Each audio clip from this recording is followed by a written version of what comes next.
children. We have with us now a anonymous teacher from California that is, it feels it is crucial to raise the alarm in California, and I think this applies to every school district all around the country. She's a teacher. She is joining us now. We're not going to get into any of the other details because this is how hostile of an environment it is now to speak out if you're a teacher. Welcome to the program, and thank you for your courage. Thank you. Thank you so much for having me on. You're welcome.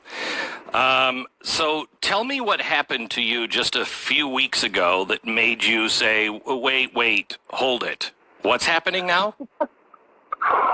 Well, to be honest with you, the wait, hold on, what is happening has been over a decade in the making. So, but just specifically a couple weeks ago, I started noticing, I'm watching the news and it's all about race, and they stopped using the term civil rights. And they started using the term critical theory. And I went, what is critical theory? Which I think a lot of the country is going, okay, it's probably just kind of race theory. There's been more research done. Well, it didn't sit right with me. So I listened to a couple podcasts about it. I did my own research online. And I found out it's founded by Karl Marx. Red flag. Okay? It states. Literally. It states. Yeah. Yes. Facts, data, and the scientific method are a white concept. So, if you use facts and data to disprove an argument against a black or an oppressed person, you are proving you are racist because, again, facts and data are, quote, false whiteness. So they I want to reiterate critical race theory. It holds, and I'm quoting, data, facts, and the scientific method are whiteness and inherently racist. Therefore, if you use data to disprove an oppressed person's narrative, you are proving your ties to racism by using facts. It is. So this is why we can't have conversations, because as soon as you say, well, I hear you on the police thing, I hear you on the shootings, but let's talk about black-on-black crime, which exponentially has a higher death rate. That person would say, well, you're false, you're using facts, my feelings are worth more, which is craziness to me. So that was the first huge red flag, okay? So then I dug a little deeper. Capitalism is racist also because it was developed by whites and does not force racial equity. So these are the foundational principles of critical theory. I about fell off my chair, so I've been feeling really passionate about just getting this out here, but I knew it was kind of creeping into the educational system. I hadn't seen that term used yet, but I've seen little things like that happening. So anyway, a couple weeks ago, the week before school starts, we have to have a training. And I noticed that the training is on race. And I'm thinking, oh man, I'm in California. They better handle this well, right? I open up the training, and right across the top it says critical race theory.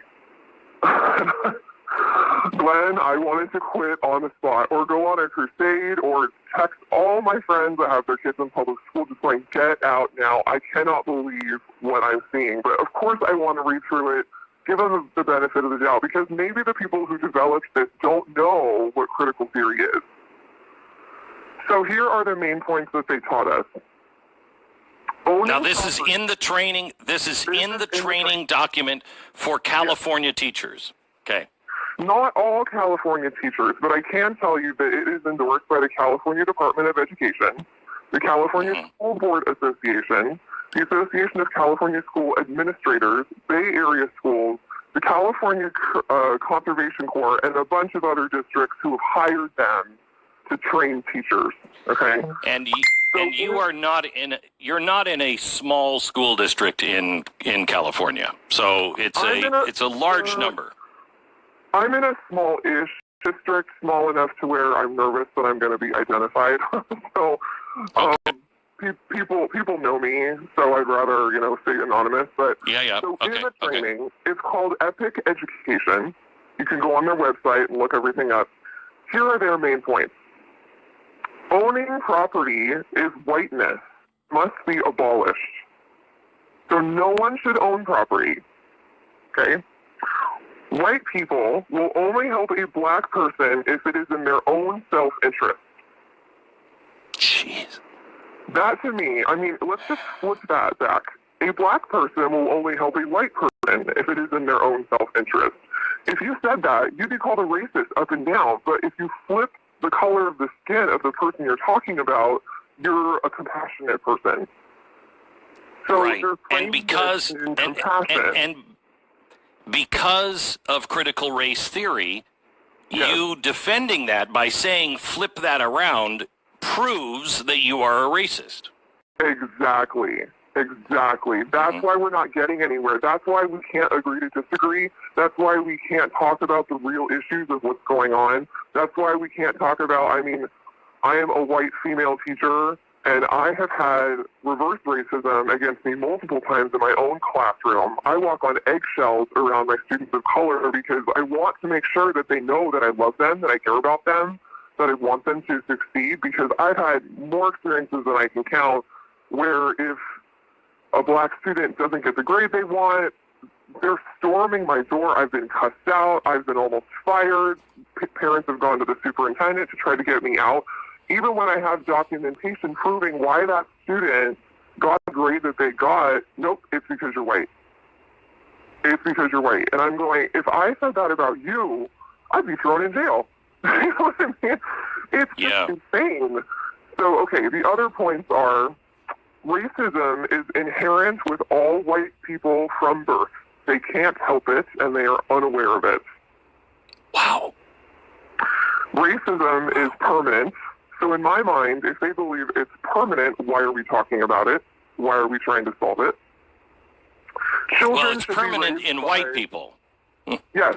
Well, and I'm a Christian. I believe we all have sin, right? But to say that your sin is that you are racist just because you're white, it takes the individuality out of it. And just, you know, this is a group sin. I don't care if you've been a kind person to every black person that you've ever met. I'm telling you, I've gone way out of my way to make sure that they feel loved. And not that I'm perfect. I'm sure that I've screwed up many times. But to say, just because you're white, you were racist. It is exactly what caused. It's exactly what caused or allowed slavery to happen. We said blacks are different. They're different than us. They have some sin or some mark or whatever, and they can never achieve. Yeah, that's how you do it. Because your skin is dark, you are going to be my slave because you're not as intelligent as me. You know what I mean? All of these things, I mean, it just flips the other way. It's just amazing. So there's a couple more. Children should be raised by a tribe, not a nuclear family with two parents. So that's where you see parental rights being taken away slowly in schools. So that's what I mean by this has been a slow kind of fade away from, I mean, don't talk to your parents about, you know, if you feel like you have homosexual feelings. Don't talk to your parents if you feel like you're a boy and you're really a girl. And teachers will tell you, and to some extent I agree, there is a safety thing with parents at home because you don't know how parents are going to react to that. There might be abuse going on there. But in this training, they actually said, do not talk to your parents about this because they might not be enlightened enough to realize their own racism within them. So let's just keep this between us. Yes. And I've been reading article now about teachers being worried because now we're all at home learning that parents, when they get the curriculum at home, they're going to go, wait, my kid's being taught this, and they're going to be outed. So I have a tweet thread from Matthew K. He's a teacher. So this fall, virtual class discussions will have many potential spectators, parents, siblings, etc. in the same room. We'll never be quite sure who's overhearing the discussions. What does this do for our equity inclusion work? How much have students depended on the somewhat secure barriers of our physical classrooms to encourage vulnerability? How many of us have installed some version of what happens here stays here? While conversations about race are in my wheelhouse and remain a concern with a no-walls environment, I am most intrigued by the damage of the helicopter snowplow parents who can do honest conversations about gender and sexuality. I mean, he goes on, conservative parents are my chief concern. Yes. I mean, they're threatened, yes. And the thing is, this is America. We should be able to have these hard conversations. I strongly agree with this. I strongly disagree with it. And that's what we've lost. It's no longer let's hear both sides, which is actually in this training, they want to talk about the counter story. And they give the example of, well, we're tearing down the monuments because George Washington was a slave owner. The real story is, he owned slaves he didn't really deserve to be, in history. And it's like, so, okay, what about the counter narrative about reverse racism? We can't talk about both sides. And their whole point is, let's talk about the other side. It's just unbelievable to me.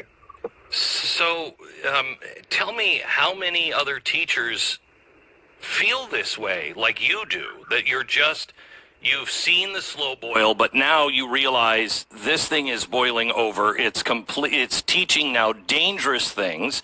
It's become a cult, and you're in it. Are there teachers that agree with you, or are you in the minority? What? Oh, I am definitely in a very small minority. I reached out to a few of my colleagues after this training because it was all on Zoom, and you have to be really careful. I texted them, hey, how did you feel about that training that we just did? And every single one of them called me and said, why you ask? Because they didn't want to put it in writing. They wanted to know why I wanted to know. They wanted to know if I was a safe person to talk to. And I just kind of phrased it like, there were a couple things that jumped out at me, like I would only help a black person if it was in my own self-interest. That rubbed me the wrong way. And owning property is a white idea and no one should own property. Like, that didn't sit right with me. And as soon as I said that, a bunch of them opened up going, yeah, this was garbage. But they couldn't put their finger on why. They just knew that there were these little bullet points in here that didn't really sit with me. Because, again, especially on the Zoom call that we had where we had the actual trainer speaking to us, it's all about compassion. It's all about why wouldn't you want to lift up your black students? Why wouldn't you want to support them more? So they're phrasing it this, if you're just unaware that you've been hurting them for decades. So let's talk about that. Let's root that out. But again, the scary part was they never actually defined what critical theory is, which talks about, like I said in the beginning, the scientific method is false. Yeah. Capitalism doesn't force equity. So this is communism, and it says right there it's developed by Karl Marx. But again, to go back to your question, there are people in my district that, I just talked to them on the phone the other night, and they all said, I can't believe you're even going on the Glenn Beck show because I would be terrified. We don't even know who each other are at my district. I commend you for your courage, and we all have to understand that freedom is not free, and this is our generation's battle. We are going to lose it unless people have the courage to stand up. I encourage any teacher that is experiencing these kinds of things to call in. We will protect your identity, but your voice must be heard, even if it is augmented like it is now. Your voice must be heard. People have got to start talking about it and letting others know they're not alone. Thank you again, and I hope that we have a chance to meet at some point in the distant